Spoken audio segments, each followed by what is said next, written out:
Hubdespossibles.org présente 2040, j'y vais. Le podcast des optimistes lucides. Joël Loretan. Atteindre les objectifs de la stratégie énergétique 2050 suppose d'accélérer fortement le développement des énergies renouvelables. Et dans cette équation, l'énergie solaire joue un rôle central. On cherche alors à démultiplier les surfaces où capter cette précieuse énergie. Les cellules solaires sont installées sur les toits des maisons et les façades. On les déploie sur les murs des barrages et leurs lacs. On les envisage entre les rails de chemin de fer et sur nos carrosseries de véhicules, mais elles font polémique quand elles s'agglutinent en champs solaires de haute montagne. Bref, on ouvre les possibles. Une piste encore récente en Suisse est testée à Comté, en Valais, sur le site d'Agroscope, le Centre fédéral de compétences pour la recherche agronomique. C'est l'agrivoltaïsme, soit le fait de produire de l'électricité solaire et de cultiver le sol sur une même surface. C'est le mariage entre la terre et le soleil. Cette idée peut sembler simple en apparence, mais elle soulève des questions légitimes. Quel type de culture s'y prête ? Quel est l'impact sur le paysage ? Et jusqu'où aller sans compromettre la fonction nourricière des sols ? Pour en discuter, je donne aujourd'hui la parole à Chloé Gaziglia, responsable des ventes techniques chez Insolite, une entreprise issue de l'EPFL qui développe des technologies solaires spécifiquement conçues pour s'intégrer aux cultures agricoles. Vous entendrez également Stéphane Genoux, professeur et responsable de l'Energy Management à la HESSO Valais, qui apportera un regard plus global sur la transition énergétique. Et bien sûr, comme toujours dans ce podcast, nous terminerons par un voyage en 2040 pour voir à quoi pourrait ressembler une Suisse plus durable. Bonne écoute. En ce mois de décembre, la nature est en pause. Mais sur le site de recherche d'Agroscope à Comté, la récolte des données est en marche. Sur des parcelles agricoles, des installations d'agrivoltaïsme surplombent des cultures, tandis que les chercheurs observent leur environnement et collectent des données. Après de premières expérimentations menées sur les petits fruits, les recherches s'étendent désormais au verger. Une installation de 4000 m², inaugurée en septembre 2025, est déployée au-dessus des pommes, des poires et des abricots. L'objectif est d'évaluer différentes configurations et d'en mesurer les effets sur la lumière, le microclimat, la croissance des arbres, les rendements ou encore la qualité des fruits. Autant d'éléments indispensables avant d'envisager un déploiement à plus grande échelle pour vérifier que ce double usage du sol fonctionne et qu'il fait sens. Chloé Gaziglia nous propose de faire le tour du propriétaire. 2040, j'y vais. En fait, la toute première installation, là, c'est ça que vous voyez par votre épaule, c'était une technologie un petit peu différente. C'est quelque chose qu'on a installé d'abord sur du petit fruit. Mais en fait, on s'est rendu compte que c'était pas déployable à grande échelle, que les structures n'étaient pas assez légères, c'était trop coûteux en fait à développer. Et donc on a développé une technologie plus sobre qui soit du coup déployable à grande échelle. Donc après on a fait une deuxième installation qu'on va voir juste là sur du petit fruit aussi, mais du coup avec une structure et une technologie un petit peu différente. Et ensuite après on s'est développé sur d'autres types de cultures, et notamment l'arboriculture, et c'est cette installation sur l'arboriculture qu'on a inaugurée du coup cette année. Donc il y a eu en fait beaucoup de changements, d'une part sur les types de cultures sur lesquelles on arrive maintenant à faire de l'agrivoltaïque, et d'autre part sur les structures et technologies qui sont utilisées pour ces différents projets.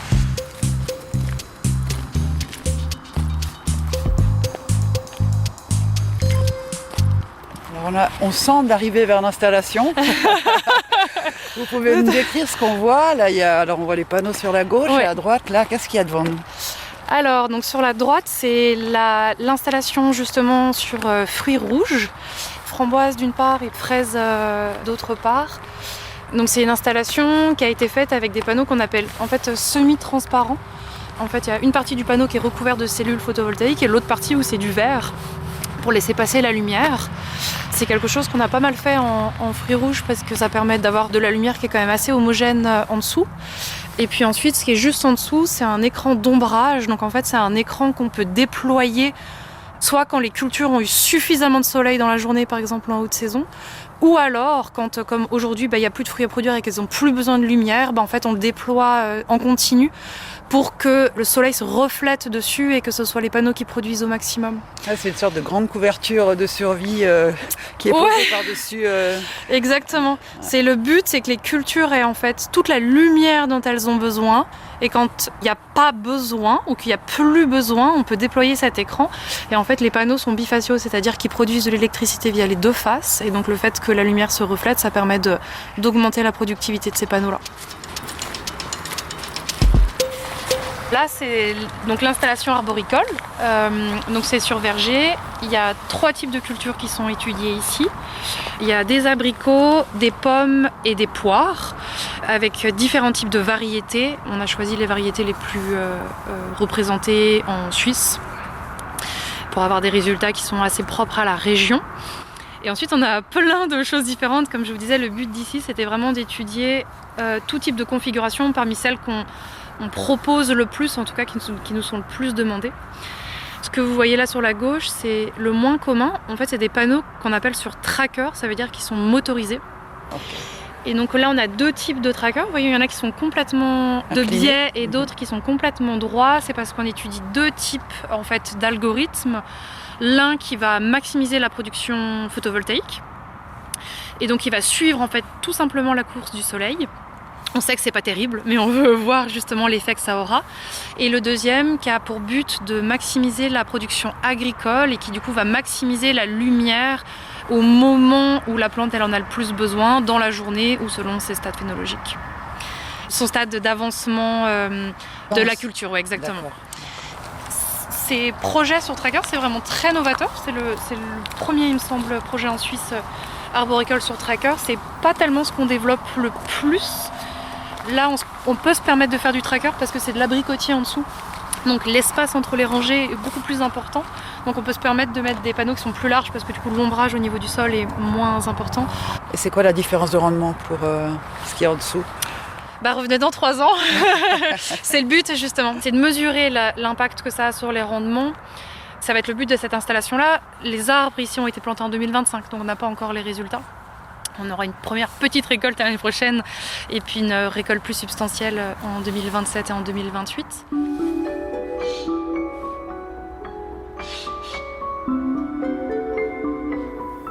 Reste une question essentielle. Qu'est-ce que l'agrivoltaïsme apporte réellement aux agriculteurs ? Au-delà des technologies, j'ai demandé à Chloé Gaziglia ce que ces installations pouvaient concrètement changer, à la fois pour les personnes qui travaillent la terre et pour les cultures elles-mêmes. Ce que les agriculteurs en retirent, il y a plusieurs choses. Il y a l'aspect structure que je vous disais. Donc il faut imaginer que demain, un agriculteur, il met un nouveau verger en place, il va devoir payer, je pense que vous avez déjà vu. En fait, ce qu'on voit juste derrière, c'est des poteaux en bois. Justement sur laquelle il va devoir fixer ses arbres, il va mettre ses câbles, il va fixer ses arbres. Ça, c'est des structures qui valent pas mal d'argent. Donc en fait, nous, quand on propose de mettre notre structure et d'utiliser cette structure pour fixer les arbres, c'est des économies pour l'exploitant. Ça va avoir un effet aussi de protection. En été, ça a un effet de protection contre le trop chaud. Donc quand on est à midi et que le soleil tape le plus fort, les plantes sont protégées, donc ça va protéger notamment des brûlures des feuilles. Les arbres, quand il fait trop chaud, ils n'arrivent plus à se développer en fait. Donc baisser la température dans ces moments-là, ça a des effets bénéfiques sur la culture. Ça va avoir un effet bénéfique quand il y a des pluies excessives.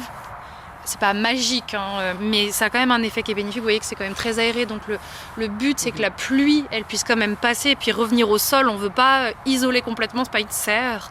Et il va y avoir un effet de protection contre le gel. Ce qu'on constate quand il fait -1, -2, -3, c'est qu'on peut avoir un effet de gel à l'extérieur de la structure et en fait sous la structure ça crée une espèce de petit microclimat où on va gagner quelques degrés. En plus en hiver et en moins en été.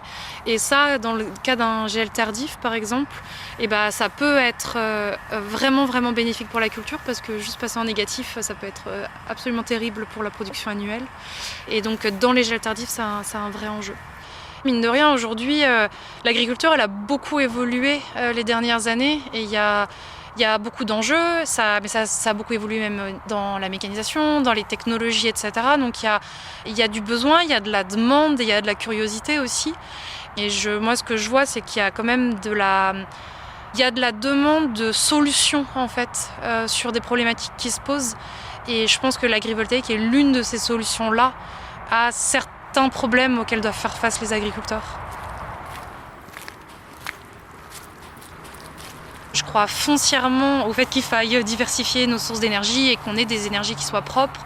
Et en fait, je trouve que c'est très bien de dire il faut produire local, il faut produire des énergies renouvelables, mais en fait, c'est une autre chose de proposer des solutions qui soient concrètes et qui soient implémentables et qui soient possibles de mettre à grande échelle, et je mets grande entre guillemets parce que ça reste des échelles qui sont pas non plus astronomiques, mais qui proposent des solutions concrètes pour la production énergétique suisse.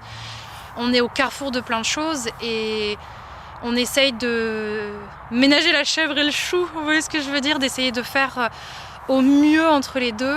Évidemment qu'on produit beaucoup moins de solaire que si ici sur cette parcelle il n'y avait pas d'arbres et qu'il n'y avait que des panneaux solaires, c'est sûr. Et peut-être qu'on produira un petit peu moins de pommes que s'il n'y avait pas de panneaux solaires.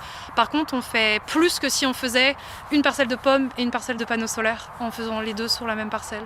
Et le but, c'est d'exploiter cette synergie-là au maximum. Et là, on est sur un verger, on parle de verger depuis tout à l'heure, mais on peut le faire sur des pâtures avec des animaux. En France, on fait aussi des projets avec de la grande culture, on peut le faire sur de la vigne, on peut le faire sur du cassis, on peut le faire sur plein de cultures différentes, différemment, et la synergie ne se portera pas forcément au même endroit. Mais en fait, c'est duplicable dans une certaine mesure à énormément de cultures et de contextes climatiques. Et le but, c'est pas d'artificialiser les terres, c'est de le faire de façon raisonnée. Je pense que la clé, elle est là, et je pense que raisonner, c'est très bien. L'équilibre. Ouais, et c'est l'enjeu. L'équilibre est dur à trouver. La visite terminée, nous poursuivons la discussion en regagnant la voiture. Chloé m'explique qu'en France, l'agrivoltaïsme est déjà bien plus développé et que les demandes y sont nombreuses. J'ai donc voulu en savoir plus sur les réticences exprimées en Suisse lorsqu'on évoque l'agrivoltaïsme et comprendre pourquoi cette approche ne s'est pas encore imposée sous nos latitudes. Je pense qu'il y a des craintes à plein de niveaux. Les agriculteurs, ils ont peur pour leur récolte.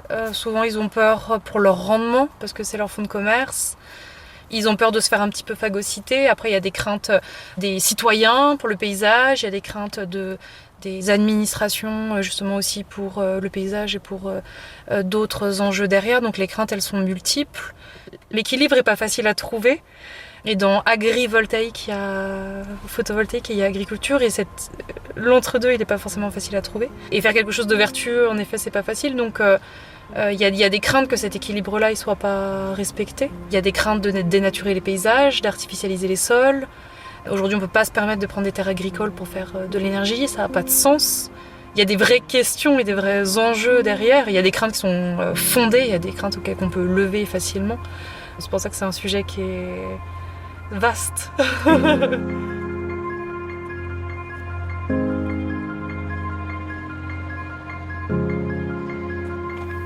Pour élargir la réflexion, je poursuis cet échange avec Stéphane Genoux, professeur et chercheur à la Haute École spécialisée de Suisse occidentale sur le site de Sion, où il dirige le Energy Management Lab, un centre de recherche pluridisciplinaire qui s'intéresse au marché de l'énergie, au marketing social et aux approches technico-économiques de la transition. Un environnement où la recherche se fait au contact du terrain et où on expérimente la transition à partir de situations bien réelles. C'est dans cet esprit pragmatique que travaille Stéphane Genoux, à la croisée de l'énergie, de l'économie et des usages. Il est également à l'origine du projet Groupit, soutenu par l'Office fédéral de l'énergie, qui accompagne communes et particuliers dans leurs projets de photovoltaïque ou de rénovation énergétique.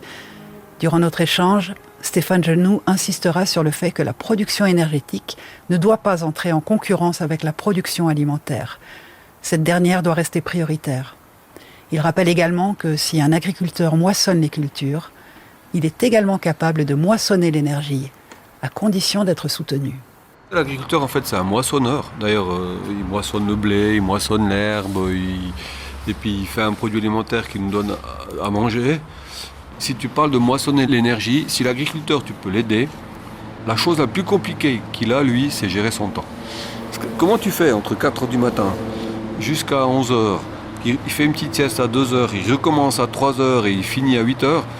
Dans la journée, c'est quand tu le prends pour qu'il puisse se préoccuper de faire des biogaz, de faire des panneaux solaires, et puis Bon, il n'a pas le temps en fait. On est en train de penser à Groupit agricole, où justement, on va voir les agriculteurs et dire ok, on va vous aider. On sait ce qu'il faut faire pour vous aider. Dites-nous juste oui. Les aider à quoi? À réduire la consommation énergétique de l'exploitation, à mettre des panneaux solaires photovoltaïques sur leur toit, à faire du biogaz, à avoir un tracteur bien réglé. Tout ça. Et on peut leur dire, si tu m'aides, ça va. Combien ça coûte? Pour toi, rien. Tu dois payer peut-être 1% du coût, parce que si tu payes rien, tu ne feras pas. Donc il faut que tu arrives quand même à payer un minimum quelque chose, sinon ça ne marchera pas.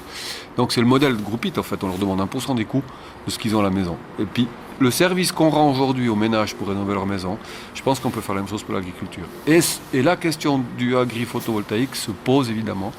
Parce que si c'est quelqu'un qui fait des petits fruits, puis qui me dit je suis emmerdé, je dois mettre de la paille, qui tient pas, au premier coup de vent il y a tout qui s'arrache, et puis ici avec le changement climatique je peux pas faire autrement, et donc là on dit attends, on va mettre du photovoltaïque quoi. Dans les serres par exemple, tu sais, ils mettent des voiles pour protéger du soleil parce que ça tape trop. Tu peux mettre des panneaux solaires photovoltaïques qui ont effectivement l'effet du voile. C'est d'abord un outil qui sert l'agriculture, et puis accessoirement c'est cool, ça fait de l'énergie.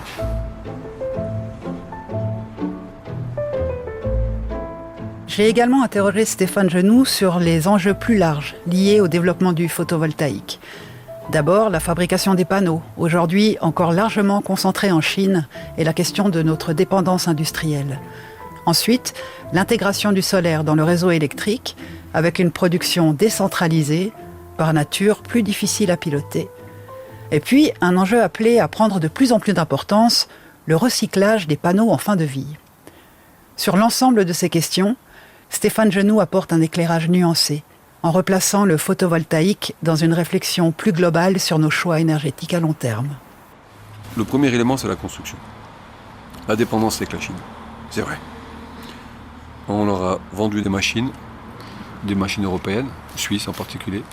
Meyer Burger qui a fait faillite. Et c'était les meilleures machines au monde pour faire des panneaux solaires photovoltaïques. Le problème qu'on a, c'est qu'avec le coût de la main-d'œuvre qu'on a chez nous, c'était pas possible de les garder chez nous. Donc ils ont vendu les machines en Chine. Et puis maintenant, ils ont copié. Puis ils ont fait ce qu'on leur a expliqué, ce qu'il fallait faire, quoi. Donc on ne peut pas régater. Impossible. Quelle dépendance on a? Beaucoup moins grave que la dépendance avec le pétrole.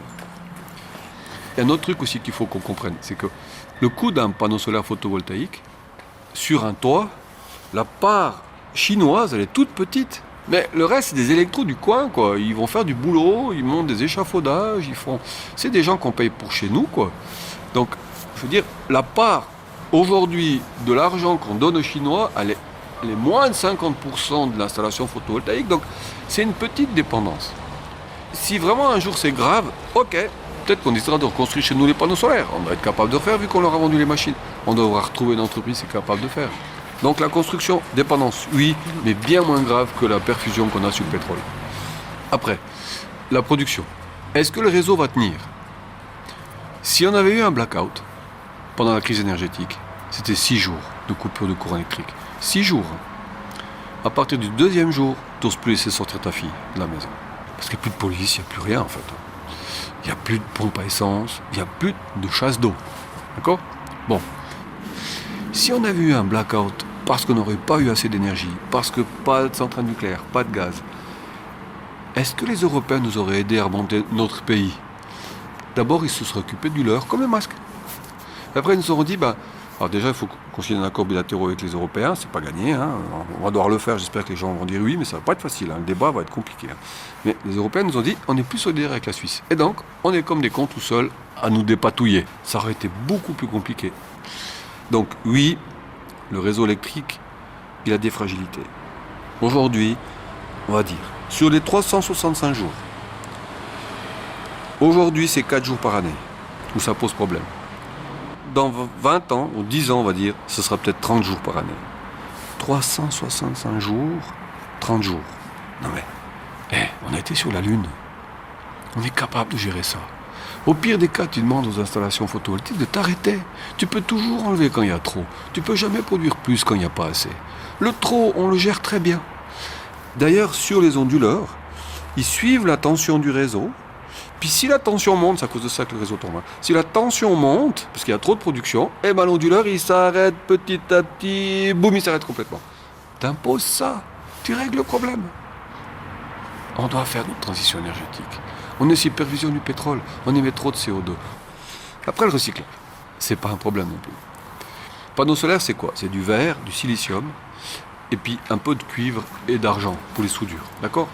Bon, le verre, on sait tous les bouteilles qu'on recycle, ça va très bien. Le silicium, c'est du sable super précieux. Certainement, on va pouvoir le récupérer. On ne le récupère pas aujourd'hui, en tout cas pas chez nous. Puis le cuivre et l'argent, facile à récupérer. Bon, pourquoi on n'a pas de filière de recyclage aujourd'hui de panneaux solaires en Suisse? Il n'y en a pas assez qui sont cassés. On les fait en Allemagne. Il y a des gens qui font ça très bien. Un jour, ça viendra chez nous. On n'en a pas besoin. C'est juste une question de quantité. C'est une question de quantité. La filière n'est pas nécessaire. Aujourd'hui, on a des filières beaucoup plus efficaces qui font ça en Allemagne. Et donc, les panneaux qui sont cassés, les quelques panneaux qui tombent du camion parce qu'on n'a pas fait attention, puis ils sont cassés, on les recycle en Allemagne. Et puis là, ils refont du verre, des bouteilles, ils refont du silicium. Peut-être, je ne sais pas s'ils sont capables de refaire des panneaux solaires avec le silicium, mais ils feront autre chose. Puis le cuivre et l'argent, évidemment, ils les récupèrent. Donc, de dire on ne met pas de panneaux solaires photovoltaïques parce qu'il n'y a pas de cycle de recyclage, c'est pas vrai. Il y a des cycles de recyclage aujourd'hui. En fait, sur tout le processus du photovoltaïque, qu'est-ce qu'il y a mieux que ça? Il n'y a pas. Il y a un peu de terre rare, c'est juste. Mais il y en a moins que dans une voiture. À essence, hein. Je ne parle pas de voiture électrique. Hein. Le catalyseur, en fait, il y a plus de terres rares que tous les panneaux solaires que tu mets sur le toit de la maison. Donc quand tu achètes une voiture, tu te poses la question, donc, est-ce qu'on a des terres rares dans une voiture? Personne ne se pose la question. Alors, de montrer du doigt en disant, lui, il a des terres rares. Oui, c'est vrai qu'il y en a un petit peu, mais il y en a plus dans une voiture. Donc, C'est la quoi solution du moindre mal, en fait. Mais ouais. Et puis, si on a passé par la sobriété et l'efficacité énergétique, c'est pas un problème. Il ne faut pas qu'on puisse imaginer de faire directement du renouvelable, sans faire les deux avant. Ça, c'est malhonnête.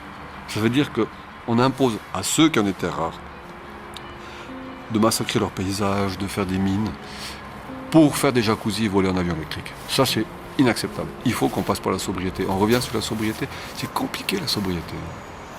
Vraiment, c'est compliqué. Donc, on doit accepter d'avoir quelques inconvénients si on a réussi à réduire notre conso.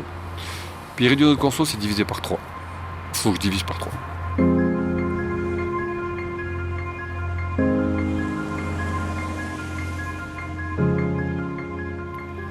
Imaginons maintenant à quoi pourrait ressembler 2040 si la transition énergétique avait été largement engagée. C'est l'exercice que Stéphane Genoux a accepté de faire et que je vous raconte. 2040, j'y vais. En 2040, quand je regarde autour de moi, je me dis que le paysage a vraiment changé par rapport à 2026. Notre dépendance au pétrole s'est largement réduite et avec elle, beaucoup de nos réflexes d'avant. Le véritable tournant est venu au début des années 2030, avec une votation fédérale qui a marqué un avant et un après. La stratégie énergétique 2050 avait posé le cadre depuis bien longtemps, on savait ce qu'il fallait faire, mais on avançait trop lentement. Puis il y a eu ces étés caniculaires à répétition, les sécheresses, les tensions sur l'énergie, les récoltes fragilisées, et à ce moment-là, la population a clairement exprimé sa volonté d'accélérer. À partir de là, la transition énergétique n'a plus été perçue comme un objectif lointain, mais comme une responsabilité collective immédiate. Côté énergie, les choix ont été clairs. Du solaire là où c'est pertinent, de l'éolien quand ça fait du sens, du bois en appoint et une gestion plus fine de l'eau pour faire face aux étés caniculaires. Dans les campagnes, la transition se voit très concrètement. Le biogaz fait désormais partie du quotidien de nombreuses exploitations agricoles. Le travail des agriculteurs est mieux reconnu, on les remercie, on va même les aider quand il faut. Comme on utilise moins de pétrole, le travail mécanique, humain, a repris de la valeur et beaucoup d'entre nous mettent les mains dans la terre pendant les vacances. Ce que j'aime particulièrement, c'est cette entraide retrouvée. On rencontre les gens de la région, on crée du lien. Mon voisin agriculteur, par exemple, me paye parfois en légumes pour les coups de main que je lui donne, et ça me va très bien. Entre amis, on ne compare plus nos voyages à l'autre bout du monde, mais nos récoltes d'ici. Et dans ma région, il y a même un concours de la plus belle tomate, et je l'ai gagné l'année passée. On est devenu plus sobre, clairement. L'énergie est devenue trop précieuse pour être gaspillée. Mais cette sobriété ne ressemble pas à une privation. Elle s'accompagne de plus d'attention aux autres, de circuits courts largement répandus, et de nouvelles façons de se déplacer. Le partage de véhicules autonomes fait par exemple partie du quotidien. Et les vacances aussi ont changé de rythme. On part moins loin, on prend le temps. L'été dernier, j'ai fait le tour du Val d'Airain à vélo. Et je me souviens de belles discussions avec les gens. parfois en patois, parce que les langues locales ont refait surface. On s'est remis à écouter les histoires d'ici au lieu de courir ailleurs. Et surtout, on a gagné quelque chose de très précieux, du temps. On a compris que courir après la croissance ne rendait pas forcément plus heureux. Alors, on a ralenti, on a choisi. Moins de biens et plus de liens.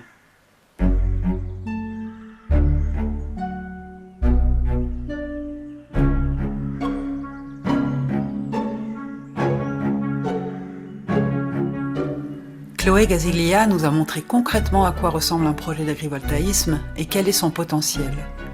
Stéphane Genoux, quant à lui, a rappelé que le déploiement de panneaux solaires sur des surfaces agricoles ne fait sens que s'il est couplé à un soutien à l'agriculture et à un effort collectif de sobriété.